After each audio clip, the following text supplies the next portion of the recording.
Oh, yan. Happy birthday sa atin lahat, mga Kaparex Brad. Pwede mo ba ako samahan? Ikaw nanonood. Ikaw. Sabayan mo ako kumanta para sa birthday ko o kaarawan ko ngayon, ha? Sige. 1, 2, 3, go. Happy birthday to you. Happy birthday to you. Happy birthday, happy birthday. Happy birthday to you. One more time, mas mabilis. Happy birthday to you. Happy birthday to you. Happy birthday, happy birthday. Happy birthday to you. Yan! Yay! So guys, no? Diba? Overwhelming yung nararamdaman ko. Kahit man malayo tayo sa pamilya, no? This is my 3rd birthday dito sa UK, no? Sa United Kingdom, Guernsey Channel Island. So, yun. Pangatlong beses ko dito mag-birthday na malayo kila tatay at nanay sa mga kapatid ko. And then sa mga kaibigan, yan, mahal sa buhay. Alam niyo mga Kaparex Brad, huwag kang mag-alala.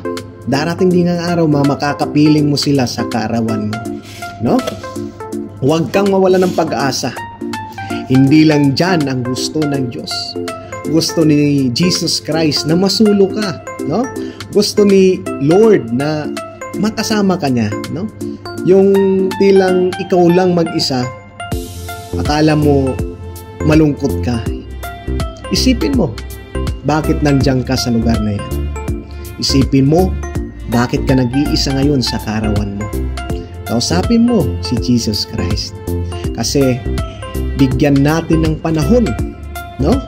Ang ating sarili na mapalapit sa Kanya. Sa ngayong kaarawan ko, ipinagdarasal ko na mangyari ang aking mga wishes o aking mga kahilingan sa pamamagitan ng Kanyang kagustuhan. Hindi ko kagustuhan. Meron akong gusto, pero mas gusto ko masunod ang gusto ni Jesucristo.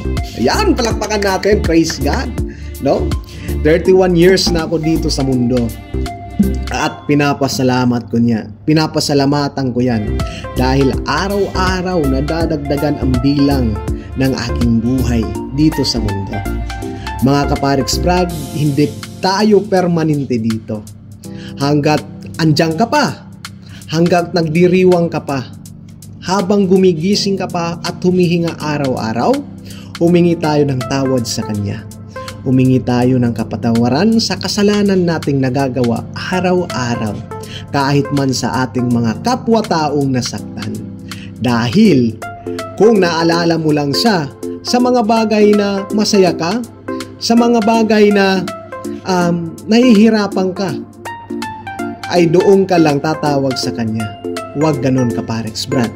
Kahit man matagumpay ka, o kahit man successful ka, o kahit man wala kang problema, tawagin mo si Jesus Christ araw-araw sa buhay mo.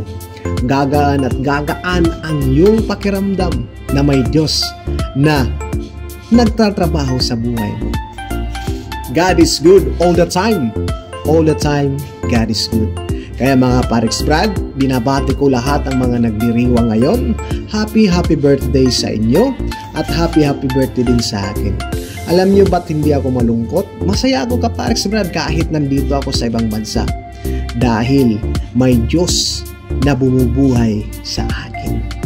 Na merong tayong Jesus Christ na nandito sa atin. Alalahanin mo sa darating na Semana Santa, ano ba ang ginawa ni Jesus Christ sa cross? Bakit siya namatay? Para sa iyo, para sa kasalanan mo, at para sa kasalanan natin na masalba tayo sa kadiliman, at para tayo ay malapit sa Kanya at bumalik tayo sa ating Panginoon.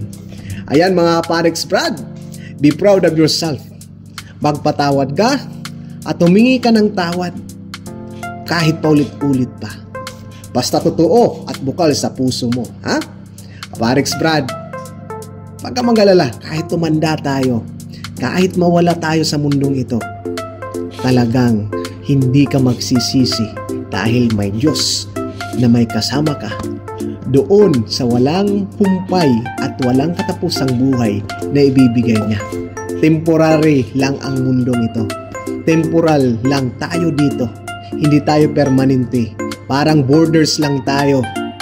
Darating ang panahon at aalis tayo sa mundong ito. Kaparex Brad,